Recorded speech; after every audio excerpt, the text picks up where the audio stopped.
오늘은 은혜로 받은 직분이라는 제목으로 말씀을 나누겠습니다.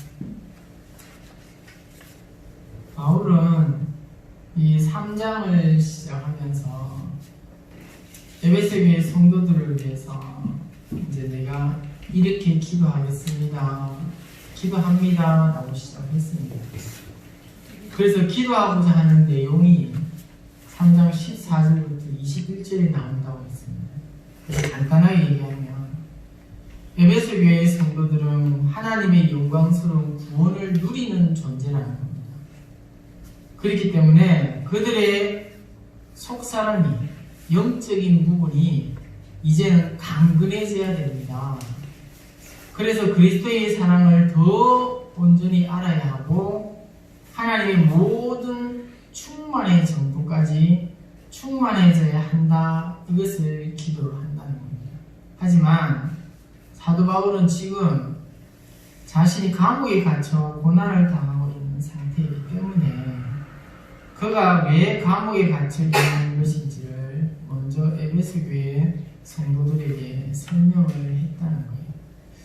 그래서 1절부터 7절의 우리 말씀을 보면서 사도 바울이 하나님으로부터 받은 비밀이 있는데 저 그리스도의 비밀의 내용을 7절까지 소개를 하는 겁니다.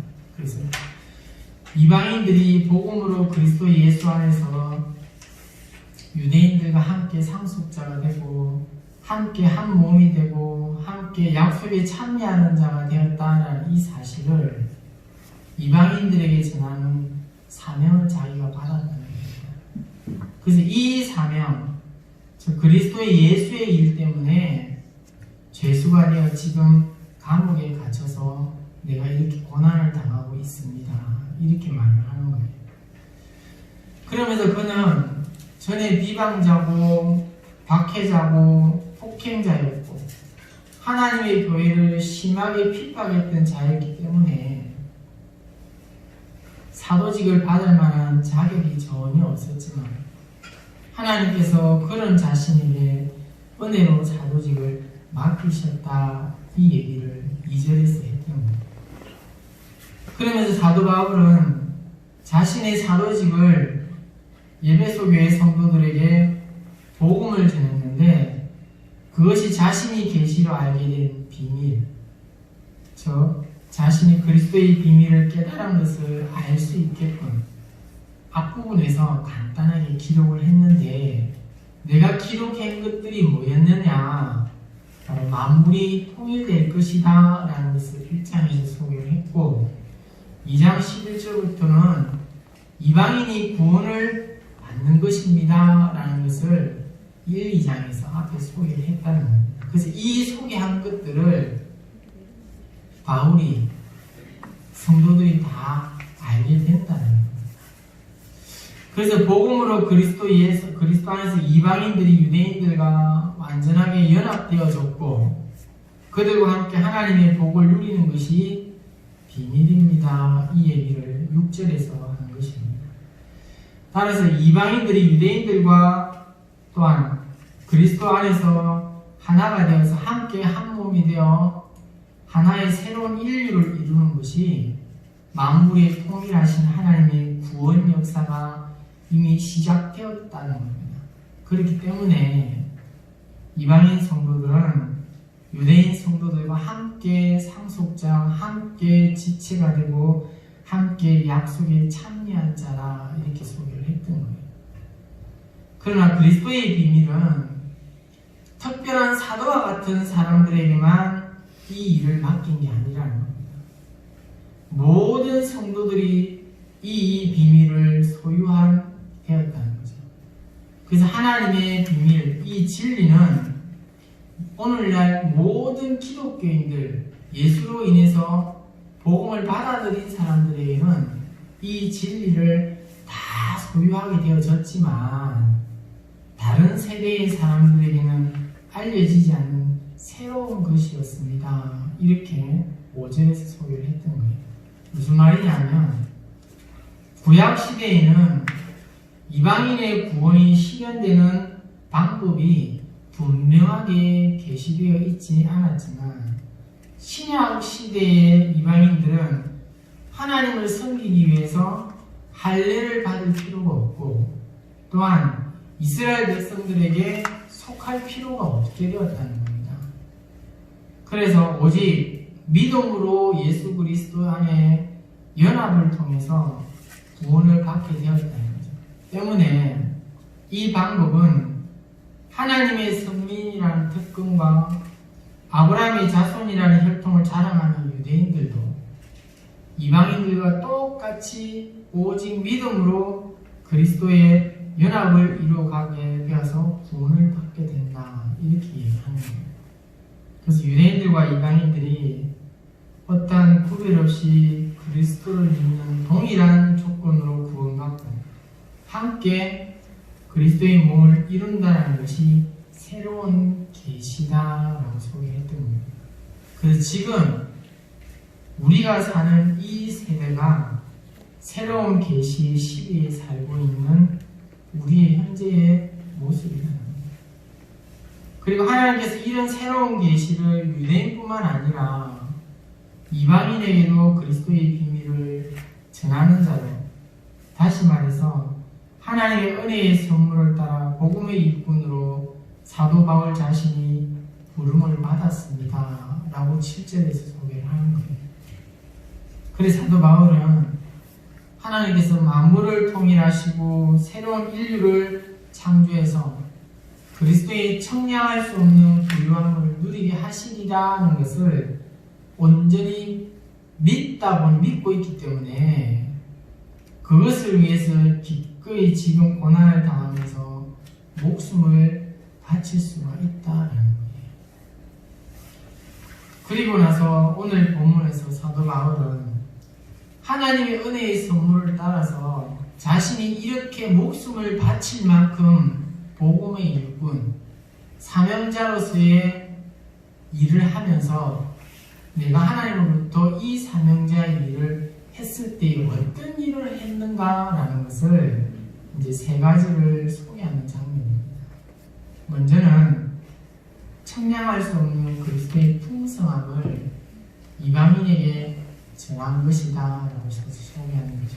8절에 보면 모든 성도 중에 지극히 작은 자보다 더 작은 나에게 이 은혜를 주신 것은 청량할 수 없는 그리스도의 풍성함을 이방인에게 전하게 하시고, 여기서 지극히 작은 자보다 더 작다라는 이 표현은요 사실 말이 안 되는 건데 최상의 비교급입니다. 그래서 이 단어는 신약 성경에서 딱 이곳에 한 번만 나오는데요, 가장 작은 것보다 더 작다라는 표현입니다. 그 사도 바울은 지금 자신을 가리켜서 뭐라고 얘기하냐면 나는 여러분들보다도 더 작은 존재입니다. 이렇게 얘기하는 거예요. 사도 바울이 이렇게 얘기하는 게 아니라 원래 사도 바울이 이렇게 말해야 됩니다. 여러분들은 나를 본받으면 됩니다. 내가 예수를 본받아서 복음을 전해서 나의 복음을 들었기 때문에 여러분들은 나를 보면서 예수를 닮아가면 됩니다. 이렇게 말해야 되는데 지금 바울이 그렇게 말을 안 하잖아요. 나는 예수 믿는 여러분들보다도 더 작은 자입니다. 이렇게 얘기했다는 거예요. 사도 바울이 자신을 가리켜서 이렇게 말했을 때는 자기가 지금 왜 이런 말을 했는지를 우리는 지금 알아야 된다는 거예요. 그럼 이 말을 고백할 수 있는 사람은 어떤 사람만 할 수 있냐면 자기가 예전에 어떤 존재인지를 아는 사람만 얘기를 할 수 있습니다. 사도 바울이 고린도 교회의 성도들에게 이렇게 말한 적도 있습니다. 고린도서 15장 9절에 보면 나는 사도 중에 가장 작은 자라. 나는 하나님의 교회를 박해하였으므로 사도라 칭함받기를 감당하지 못할 자이니라. 바울이 왜 사도보다도 가장 작은 자 이렇게 얘기했냐면 사실 자기는 사도로 칭함을 받을 만한 자격이 없다는 거예요. 이 사도가 되기 전에 사도 바울이 했던 행위는 철저하게 교회를 핍박하고 하나님의 백성들을 잡아서 폭행하고 심지어 이 교회를 진멸하려고까지 했기 때문이라는 겁니다. 그런데 이 고린도 교회의 성도들에게는 바울이 나는 사도 중에 가장 작은 자 이렇게 말했다면, 오늘 이 에베소 교회 성도들에게는 뭐라고 얘기냐면 나는 여러분들보다도 더 작은 존재입니다 이렇게 말했다는 거예요. 놀라운 거예요. 자기가 가르치고 자기가 복음을 전한 성도들 앞에 나는 이만큼 하나님 보시기에 부족한 자입니다. 앞에도 얘기했잖아요. 은혜를 누구보다도 경험을 풍성하게 한 사람만 이 고백을 할 수 있다는 것입니다. 따라서 하나님의 비밀을 전하는 사명을 받을 자격이 전혀 없는 존재라는 거예요. 자기가. 왜냐하면 과거에 예수 그리스도를 해방하고 모욕하고 하나님의 교회를 핍박하고 심지어 이 교회를 파멸하려고까지 했기 때문이에요. 그래서 바울이 뭐라고 고백하냐면 여러분들은 이런 걸 안 해봤잖아요. 이런 짓을 안 했잖아요. 나는 이런 짓을 했던 사람인데 그런 나를 하나님이 심판하지 않고 그리스도의 비밀을 전하는 복음의 일꾼이 되게 하셨습니다. 그래서 하나님이 나에게 베푼 은혜가 얼마나 큰지 나는 알고 있습니다. 이 얘기를 하는 거예요. 우리 식으로 얘기하면 이렇습니다. 우리가 예배 드리는 이유가 뭐냐는 거예요. 왜 예배 드리러 오냐는 거예요. 하나님의 은혜를 아는 자만이 예배에 깊이 참석할 수 있다는 겁니다. 하나님의 은혜가 어떻다는 걸 이해를 못하면 이 예배는 형식밖에 안 된다는 거예요. 여기 나오는 자체가 그냥 형식주의가 된다는 겁니다. 똑같이 주일이 되고 똑같이 와서 예배를 드릴 뿐이라는 거예요. 그러나 내가 어떻게 살았는지를 알면 이 자리에 나와서 예배를 드리는 내 모습이 얼마나 하나님 앞에 자격 없는 자이지만 그래도 하나님이 은혜를 주셨기에 이 예배에 동참할 수 있다라는 것을 고백하게 된다는 것입니다. 그래서 모든 성도 가운데 가장 작은 자보다 더 작은 자라는 이 표현에는 바울이 자신의 존재가 얼마나 무가치하다는 걸 인정하는 거예요. 그래서 바울 자신이 받은 이 사명을 은혜라는 말 외에는 달리 표현할 방법이 없는 거예요.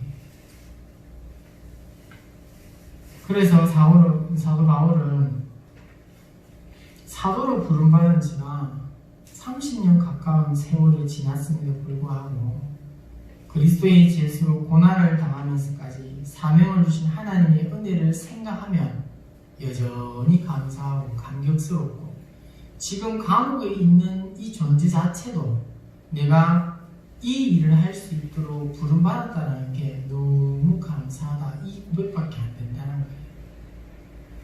그래서 바울이 복음의 일꾼, 즉 사명자로서 이 일을 내가 하는 게 참 감사하면서도 내가 무슨 일을 했는지를 이제 소개하는 거예요. 그 첫 번째가 내가 여러분과 같은 이방인들에게 이 그리스도의 청량할 수 없는 풍성함을 전하고 있다. 이렇게 고백하는 거예요. 여기서 그리스도의 풍성함이라는 것은 그리스도께서 소유한 것들을 얘기하는 거예요. 복음을 듣고 믿는 자들에게 부어주시는 구원의 풍성한, 구원의 부요함을 보여준다는 겁니다. 그래서 이 구원의 부요함이 뭐냐는 거예요. 그리스도만 줄 수 있다는 거예요.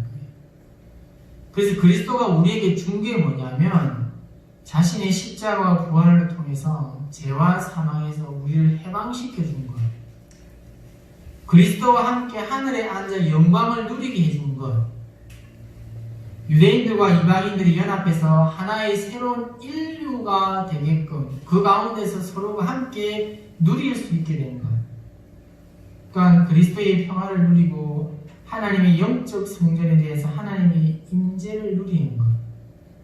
또한 하나님께서 만물의 통일을 완성하시는 날 자기 백성에게 주실 영광스러운 기업의 부유함까지 포함하고 있다는 것입니다. 이 구원의 풍성함을 누구에게? 바로 이방인 너네들에게 내가 전하고 있다는 거예요. 그러면 이 말씀을 듣고 복음을 듣는 자들은 무엇을 가지게 된다는 거예요? 나는 이제 죄로부터 해방되어졌다. 나는 이제 하나님의 영광의 자리까지 나아가게 됐다. 나는 이제 교회라는 이 울타리 안에서 너와 내가 아닌 우리는 가족이다.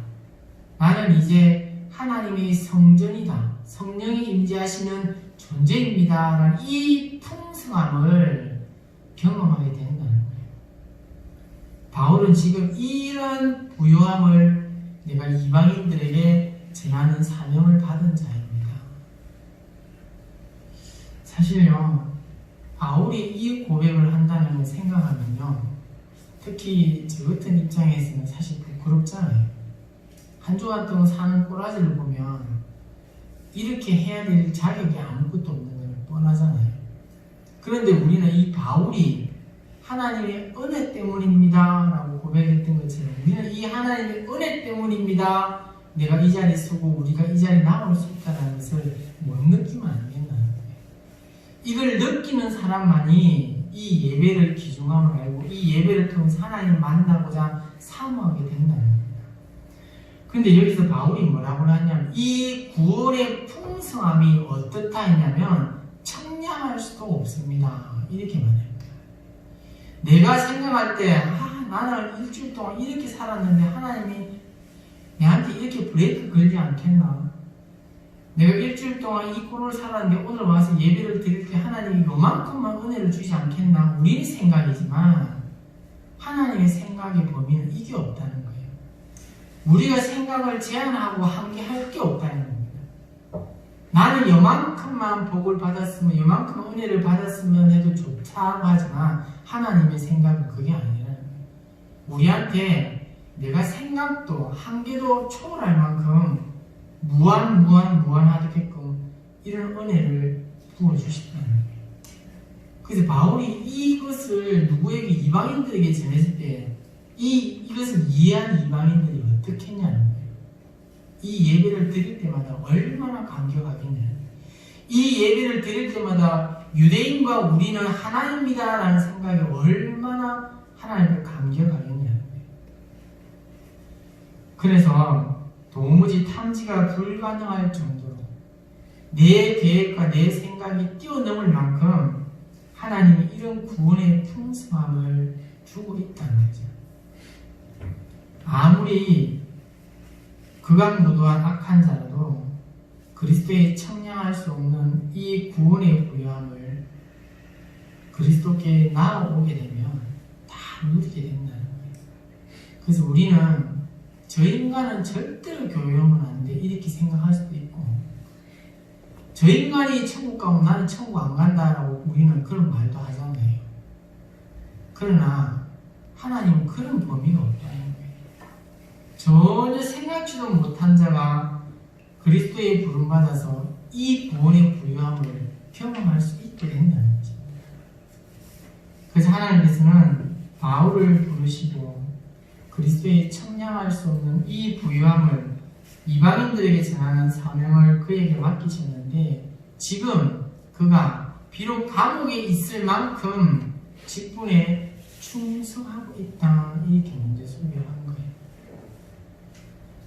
두 번째는 뭐냐면 만물을 창조하신 하나님 안에 영원전부터 감춰진 비밀의 경륜이 무엇인지를 이번에는 모든 사람에게 밝히는 이 사명을 내가 받았습니다, 이렇게 말합니다. 그래서 9절에 보면 영원부터 만물을 창조하신 하나님 속에 감춰졌던 비밀의 경륜이 어떠한 것을 드러내게 하려 하십니다. 여기서 비밀의 경륜이라는 것은 뭐냐면 우리가 앞에서 몇 번 이 경륜에 대해서 얘기를 했잖아요. 바로 이 직분이라는 겁니다. 이게 직무, 사명인 거죠. 하나님의 직분, 하나님의 사명입니다. 뭐냐면 하나님의 구원 계획을 계시하시고 그것을 시행하신다는 겁니다. 그것을 행동으로 옮긴다는 거예요. 하나님께서 우리를 오래전부터 이렇게 준비했던 것들을 이제는 계속해서 행동으로 하고 있다는 거예요. 그래서 하나님 안에 영원전부터 감추어졌던 비밀, 이 구원 계획을 하나님께서 어떻게 사도들에게 알리셨고 또 그것을 어떻게 시행을 해서 이방인들과 유대인들의 구원을 이루셨는지를 모든 사람들에게 밝히 알려주는 것이 바울이 받은 직분이고 사명이라는 겁니다. 여기서 드러내다라는 단어 있죠. 맨 마지막에 어떠한 것을 드러냅니다. 이 드러내다라는 단어가 바로 밝히다라는 단어예요. 깨닫게 하다라는 뜻입니다. 바울은 이 단어를 1장 18절에서 첫 번째 기도할 때 이 단어를 썼어요. 하나님의 영이 성도들의 마음의 눈을 뜨게 해서 밝게 해서 복음에 무지했던 하나님에서 무지함을 깨우치게 해주십시오. 이렇게 기도를 했었어요. 무슨 말이냐면 지금 그리스도에 대한 영적인 눈을 바로 모든 사람들이 뜨게 해서 복음에 반응하여 예수 그리스도를 향한 믿음을 보인 모든 사람에게 비밀의 경륜, 즉 만물에 대한 하나님의 구원 계획을 밝히는 이 일, 깨닫게 하는 이 일을 자기가 맡은 자다 이렇게 말하는 거예요. 근데 여기서 비밀의 경륜이란 만물에 대한 구원 계획을 시행하시는 하나님의 행동입니다 라고 말을 했다면 8절에서 언급한 그리스도의 청량할 수 없는 부요함은 만물에 대한 하나님의 구원 계획에 따라 그리스도께서 자기 백성에게 부여하신 하늘에 속한 모든 부요한 구원의 복을 가리킨다고 했습니다. 그래서 사도 바울은 이방인의 사도였지만 이방인들이 유대인들과 그리스도 안에서 동일한 조건으로 동일한 하나님의 공동체를 형성한다는 것을 앞에서 소개했잖아요. 8절에서. 그래서 이 9절에서 바로 이 구원의 복, 이것을 누구에게? 복음의 대상을 이방인에서 지금은 모든 사람으로 넓혔다는 거예요. 우리 성경에는 드러내다, 밝히다라는 이 단어 앞에 모든 사람에게 라는 표현이 없지만 헬라어는 있습니다. 그래서 뭐라고 하냐면 하나님 속에 감춰졌던 비밀의 경미 어떠한 것을 모든 사람에게 드러내는 일을 밝히는 이 일을 내가 맡았습니다. 이렇게 말하는 거예요. 그래서 사도 바울은 유대인들 뿐만 아니라 이방인들에게도 이 복음을 전하는 자의 사명을 가졌다는 겁니다. 그래서 로마서 1장 14절에 보면 헬라인이나 야만인이나 지혜 있는 자나 어리석은 자에게 다 내가 빚진 자입니다. 이렇게 말을 하는 거예요. 그래서 이 말은 모든 사람들이 바울의 복음의 대상입니다. 이것을 고백하는 거예요. 근데 사도 바울이 모든 사람에게 밝히고자 했던 이 하나님의 비밀의 경륜은 만물에 대한 하나님의 구원 계획이라고 했습니다. 즉 그리스도 안에서 만물을 통일해서 완전한 평화와 조화와 아름다움을 회복하는 것을 계획했고 시행하고 계시는 분인데 이분을 바울이 뭐라 하냐면 만물을 창조하신 하나님입니다.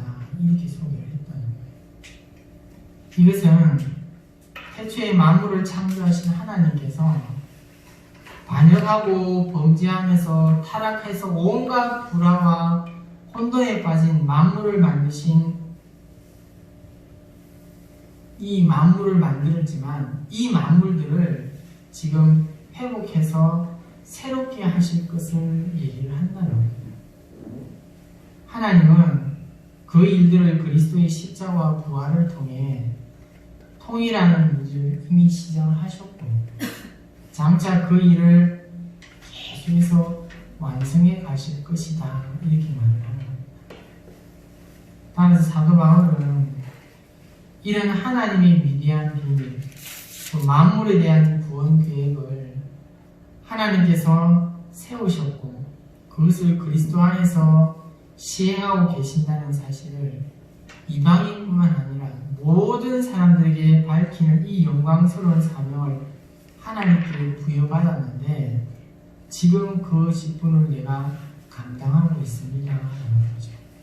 이 바울 때문에 지금 우리가 이 예배를 드리게 되었다는 거예요. 그런데 지금 이 바울에게 주어진 이 직분, 모든 사람들에게 동일하게 이 복음을 전하는 직분을 우리에게도 하나님이 맡겼다라는 게 놀랍다는 거예요. 이 은혜를 아는 자만이 바울의 이 메시지를 들었을 때 공감을 한다는 것입니다. 마지막으로 사도 바울은 자신이 그리스도의 청량할 수 없는 부요함을 이방인들에게 전하는 궁극적인 목적이 무엇이며 비밀의 경륜을 모든 사람들에게 밝히는 궁극적인 목적이 무엇인지를 알리는 것이 복음에 일꾼된 사명자로서 이런 일을 행합니다라고 세 번째로 얘기하는 것이 10절에 있는 말씀입니다. 이는 이제 교회로 말미암아 하늘에 있는 통치자들과 권세들에게 하나님의 각종 지혜를 알게 하려 하시니 바울이 첫 번째 행했던 사명은 우리가 이런 구원의 복을 받습니다 라는 것을 이방인들에게 전했다는 거예요. 그래서 이 이방인들이 이 은혜를 받고 난 다음에 교회를 또 들어오니까 그전에는 유대인들과 상종도 못했었는데 하나님이 이런 은혜를 줬다는 것을 보니까 놀랍다는 거예요. 그리고 두 번째는 비밀의 경륜. 하나님께서 이 일들을, 구원의 계획들을 세우셨고 이것들을 행하신 이 일들을 이제는 모든 사람들에게 다 하고 있다는 겁니다. 그래서 이제 교회 안에는 너나 할 것 없이 모두가 누구다? 하나입니다 라는 것을 경험했다라는 거예요. 그러면서 이 일들을 왜 했냐라는 거예요. 왜 이 일들을 하나님께서 자기에게 맡겼냐라는 거예요. 그래서 그 일들을 누가 알게끔 하기 위해서 여기서 누구를 소개하냐면 바로 하나님의 교회를 통해서 각종 지혜를 알게 되는 자가 누구냐면 통치자들과 권세들이라는 거예요. 여러분 이 통치자들과 권세들이 누구냐면 바로 하늘에 있는 영적 존재들이에요. 천사들이지만 특별히 이 본문에서 소개하고자 하는 것은 누구냐면 바로 악한 영들을 가리킵니다. 바울이 지금 이방인들과 세상 모든 만물들에게 하나님의 구원을 소개를 하고 난 다음에 이 구원을 받은 자들이 모인 공동체가 이 교회인데 이 교회를 누구에게 지금 소개하냐면 악한 세력들에게 소개를 한다는 거예요. 그리고 하나님의 각종 지혜라는 단어를 사용했는데 신약 성경에서 딱 이곳에만 한번 등장합니다. 뭐냐면 이 지혜가 어마어마하다는 거예요. 다채롭다는 겁니다. 생각만 해도 우리가 생각할 수 있는 지혜하고는 상상이 다르다는 거예요. 사람의 생각과 지혜를 뛰어넘는 하나님의 다방면의 지혜를 얘기하는 건데 근데 여기서 이 지혜가 여러 가지 이런 지혜를 얘기하는 게 아니라 딱 하나의 지혜를 소개하는 겁니다. 그래서 여기서 말하는 이 지혜는 독생자 예수 그리스도를 세상에 보내시고 그를 십자가에 죽게 하심으로써 본격적으로 만물을 통일하는 역사를 시작했고 이로 인해 서로 적대적인 유대인들과 이방인들이 하나 되게 했고 그로 인해 하나의 새로운 인류 곧 교회를 창조하신 탁월한 지혜가 바로 이것을 소개하는 겁니다. 하나님이 바울에게 소개하고 한 거예요. 내가 너를 이방인으로 복음을 전하는 자를 세웠고 또한 세상 모든 인류에게 복음을 전하는 자를 세웠다. 그래서 이 두 인류에게 복음을 전했을 때에 내가 구원받은 자입니다 라고 모인 자리가 교회다. 그럼 이 교회를 마지막으로 누가 알게 되냐는 거예요. 이 우주 만물에 있는 모든 영적 세력들이 다 다 본다는 거예요. 왜 보냐는 거예요. 그들은 감히 이 교회를 형성할 수가 없다는 거예요. 악한 세력들, 천사들은 교회를 형성을 못해요. 그래서 천사들은 이 교회를 통해서 하나님의 영광을 찬양하는 것을 듣게 되고, 악한 세력들은 뭘 보냐면 이 교회를 통해서 하나님이 예배 받으시는 걸 본다는 거예요. 자기들이 예배를 받아야 되는데 하나님이 예배를 받는 걸 보면서 이 악한 세력들이 뭘 느끼냐면 우리는 졌습니다, 이렇게 본다는 거예요. 그래서 바울은 고린도서 2장 9절에 보면 이사야 본문을 인용해서 이렇게 말합니다. 하나님이 자기를 사랑하는 자들을 위하여 예비하신 모든 것은 눈으로 보지 못하고 귀로 듣지 못하고 사람의 마음으로 생각하지 못합니다. 그래서 하나님은 지극히 지혜로운 분이기 때문에 사람의 마음으로 도무지 생각할 수도 없는 일을 능히 생각해내고, 또한 통치자들과 권세들도 감히 상상할 수도 없는 일을 이루셨다는 거예요. 그 사도 바울은 로마 교회 성도들에게 하나님이 이 구원의 신비를 이렇게 말합니다. 깊도다, 하나님의 지혜와 지식이 풍성하며, 이렇게 찬양하면서 탄식을 했다는 거예요. 여러분, 이 바울이 지금 이 교회를 세웠다는 게, 우리는 지금 예배를 드리기 때문에 아무런 느낌이 없겠지만 이것을 누가 보면서 놀래냐면 천사들이 보고 놀래고 악한 세력들이 보면서 놀랜다는 거예요. 하나님이 어떻게 죽어야 되는 존재, 말 그대로 전부 다 지옥 구덩이에 쳐넣어야 될 존재들을 모아서 어떻게 자기를 찬양하는 자로 만들었냐는 거예요. 이게 감히 상상이 되냐는 거예요. 이 사탄들은, 이 악한 세력들은 이 일을 못하게끔 했는데도 불구하고 결과적으로 그렇게 되었다는 거예요. 그래서 자기들이 생각할 때는 더 이상 하나님과 대적할 존재가 아니다는 걸 안다는 거예요. 무엇을 통해서? 다 이 교회의 존재 자체를 통해서 알게 된다는 겁니다. 그래서 우리는요, 이 교회라는 울타리에서 예배를 드리는 걸 우습게 생각할 필요가 없는 거예요. 하면 안 되는 거예요. 세상 사람들이 이 교회에서 또 예배를 드린다, 또 모여서 돈 타령한다라고 하겠지만 우리는 그게 아니라는 거예요. 감히 모든 우주 만물이 상상도 못할 이 일들을 하나님이 이뤘고, 그것을 가지고 바울은 하나님의 지혜다, 이렇게 얘기했다는 거예요. 앞에서 소개한 것으로 이 통치자들과 권세들은 하나님을 대적하는 악한 영들입니다. 말 그대로 주님 재림할 때까지 하나님과 하나님의 백성들을 끊임없이 대적하는 행위를 저지를 자들입니다. 심지어 불순종의 아들들 안에 역사하면서 끝까지 하나님을 괴롭히고 하나님의 백성들을 힘들게 할 자들이라는 거예요. 그러나 결국 이러한 자들이 사탄과 함께 불과 유황못에 던져져 세세토록 밤낮 괴로움을 받게 될 심판의 대상일 뿐이라는 거예요. 그래서 교회를 통해서 하나님의 다채롭고 무궁한 지혜가 이런 세력들에게 알려지는 것은 하나님의 지혜로우심으로 인해 자신들이 결국은 멸망할 수밖에 없게 된다는 걸 보라는 겁니다.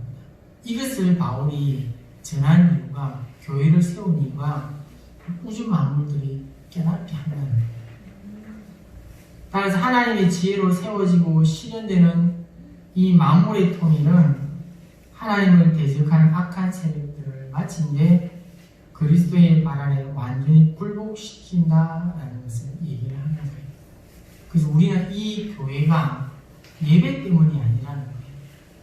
이 교회의 존재 자체가 바로 이 악한 세력들이 그리스도의 발 아래 굴복시키는 이 일들을 역할을 한다는 거예요. 신학적 갈빈이 사도 바울이 유대인들과 이방인들로 구성된 교회를 통치자들과 권세들이 하나님의 경이로운 지혜를 관찰하는 거울이다, 이렇게 지어있습니다. 그래서 이 악한 세력들은 교회의 예배나 설교를 통해서가 아니고 교회의 존재 자체를 통해서 하나님이 경이롭습니다. 하나님의 지혜가 정말 무궁무진합니다. 우리는 따라갈 수도 없습니다. 결국 우리는 하나님 앞에 멸망하고 말 것입니다. 이것을 보면서 통탄하는 거예요. 그러므로 청량할 수 없는 그리스도의 풍성함 그리고 비밀의 경륜을 이 바울이 전함으로써 첫 번째 나타나는 결실이 뭐냐면 교회가 탄생했다는 거예요. 그리고 앞으로 이 교회는 주님 오실 때까지 계속해서 성장한다는 겁니다. 이것이 바로 하나님의 나라입니다. 그래서 교회가 자꾸 많이 생긴다라고 불평할 게 아니고요. 이 교회들이 생겨야 되는 이유가 하나님의 나라가 자꾸 확장이 되어서 간다는 그 과정이라는 거예요. 이것은 복음을 들은 자들이 모일 때만이 가능하고 복음을 들은 자들이 모여서 예배를 드림으로 인해서 증거가 되고 확정이 되어진다는 겁니다. 그래서 우리 한 사람 한 사람이 매주 나와서 예배를 드리는 것이 그만큼 중요하다는 거예요. 이유가 뭐냐면 우리가 이 복음을 드림으로 인해서 이 말씀을 예배를 드림으로 해서 하나님의 지혜가 이런 것이었습니다 라는 것을 나 한 사람이 증거하기 때문이라는 거예요. 이처럼 복음으로 구원받고 서로 화해한 사람들이 모인 교회는요, 새로운 종말적인 실체이고 죽은 자들을 살리신 하나님의 지극한 능력과 지극한 풍성한 은혜 그리고 다채롭고 무궁한 하나님의 지혜를 나타내는 영적인 실체가 이 교회다라는 겁니다. 근데 놀라운 게 뭐냐면요, 종교와 문화와 관습이 전혀 다른 이방인들과 이 유대인들이 하나가 되어서 성령 안에서 한 몸이 되어서 하나님의 위대한 지혜인 산물로 우리 앞에 또 바울이 지금 소개했다는 거예요. 이방인들과 유대인들은 이 교회로 형성을 했다는 겁니다. 그런데 왜 지금 이 대한민국에 살아가는 우리는 이게 안 되냐는 거예요. 남과 북은 계속해서 인연 때문에 분열되어 있는 게 있고, 동서는 계속해서 좌파 우파 이것 때문에 지금 이걸 하고 있는 이유가 뭐냐는 거예요. 종교도 다르고 언어도 다르고 생활 습관도 달랐던 이방인들과 유대인들이 이렇게 하나가 되어졌는데 불구하고 여전히 우리는 그렇지 못한 게 참 안타깝다는 거예요. 이게 우리나라만 그런 게 아니잖아요. 전 세계의 인종과 언어가 차이 나는 것 때문에 분열되어진 게 얼마나 많아요. 교회들이 그렇다는 겁니다. 결코 하나가 될 수 없는 유대인들과 이방인들이 하나 되고 화해해서 새로운 인류인 교회를 이룬 것은 장차 만물이 그리스도 안에서 창조 때의 조화로움과 아름다움과 샬롬을 회복하리라는 것을 미리 보여주는 것인데, 이것을 교회가 증거하고 있다는 거예요. 또한 만물의 통일을 이루어 가신 하나님의 무궁한 지혜를 보여주는 것 같이 보여주고, 또한 하나님의 지혜를 비추는 거울과 같이 이런 일들을 악한 세력들을 눈을 뜨게 하면서 만물의 통일을 이루는 하나님의 무궁한 지혜를 계속해서 보여지게 한다는 것입니다. 이 일들을 교회가 한다는 거예요. 악한 영들은 교회의 존재 자체를 통해서 하나님의 다채롭고 무궁한 지혜를 알게 되고 결국 그 지혜로 인해 자신들이 완전히 멸망했음을 보게 되는 겁니다. 이처럼 하나님은 교회의 존재 자체를 통해서 그리고 교회의 지속적인 성장을 통해서 만물을 통일하는 하나님의 무궁한 지혜를 드러내시고, 동시에 악한 세력이 완전히 패배하리라는 것을 사도 바울을 통해서 알게 하셨다는 거예요. 근데 이 일들을 이제 교회가 맡았고 교회에 속해 있는 우리가 계속해서 이어서 가는 거라는 거죠. 악한 세력들은 하늘에 존재합니다. 동시에 불순종의 아들들 가운데서 역사하면서 사망의 세력을 잡은 사탄과 함께 믿지 않는 사람들의 마음을 계속해서 혼미하게 되고 사람들을 죽음의 자리에 계속해서 잡아들려고 합니다. 그러나 이제 구원의 시대가 왔잖아요. 그래서 사람들이 사탄의 속박에서 풀려나는 해방의 시대가 도래했기 때문에 만물의 통일을 이루는 이 비밀을 사도를 통해서 알려지게 되었고 이것을 들은 자들은 이 사탄의 속박에서 벗어난다는 것입니다. 그래서 결국은 불순종의 아들들 가운데서 절대적인 세력을 얻게 되고 나아가 복음이 이방인들에게 전파되는 것 또한 막을 수 없다는 것. 이처럼 하나님은 교회를 통해서 선교하게 되고 지속적인 성장을 통해 만물이 통일되는 하나님의 지혜를 하늘에 있는 통치자들과 권세들에게 알리시고 동시에 그들 또한 완전히 멸망당할 것을 예고하는 이 사명을 바울이 경험했다는 것입니다. 앞에도 얘기했잖아요. 바울은 자신이 이런 일들을 할 만한 자격이 없고 성도 중에서 가장 작은 자임에도 불구하고 하나님 이 위대한 일을 자기에게 맡겼다는 거예요. 그리고 자기는 이 위대한 일이 얼마나 나에게 은혜로 주어진 것을 알기 때문에 죽을 만큼 고생스러운데도 불구하고 내가 감당하고 있다라고 했다는 거예요. 그리고 이 감당함이 자기에게 주어진 은혜가 크기 때문에 늘 지금도 감사하고 감격하면서 행하고 있기 때문에 이 복음을 받아들인 지금 시대를 살아가는 우리들이 동일한 이 감격과 감동으로 이 사명을 이어가야 되는 것이 맞다라는 것을 얘기하는 거예요. 하나님의 은혜로 복음의 일꾼으로 부름을 받은 지금의 우리는 우리 자신의 생명보다 소중한 직분을 받았습니다 라는 것을 분명하게 인식을 하고 그리스도의 비밀, 곧 만물의 통일과 새로운 인류, 즉 교회의 창조에 관한 복음을 전하는 일에 우리가 전적으로 헌신하잖아요. 그리고 이 교회 때문에 여전히 살만합니다. 교회가 여전히 소망입니다 라는 것을 세상 사람들에게 인식되게 해주자는 것이죠. 그렇기 때문에 그러려면 하나님이 이 무한한 지혜를 저와 여러분들을 통해서 계속해서 발산을 해야 됩니다. 이 발산이 되어졌을 때에 지금 우리나라에 있는 세상 사람들이 교회를 멸시하는 것들이 돌이킬 수 있다는 거예요.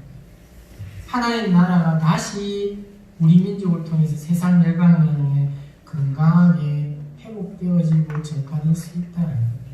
이 일을 위해서 세상 모든 만물이 교회를 바라보면서 소망을 가지게끔 저와 여러분들이 그리스도의 몸을 바르게 세워가는 그런 복된 삶을 살아가면서 한 주간도 승리하시기를 간절히 소원합니다. 찬송가 우리 나눠줬죠.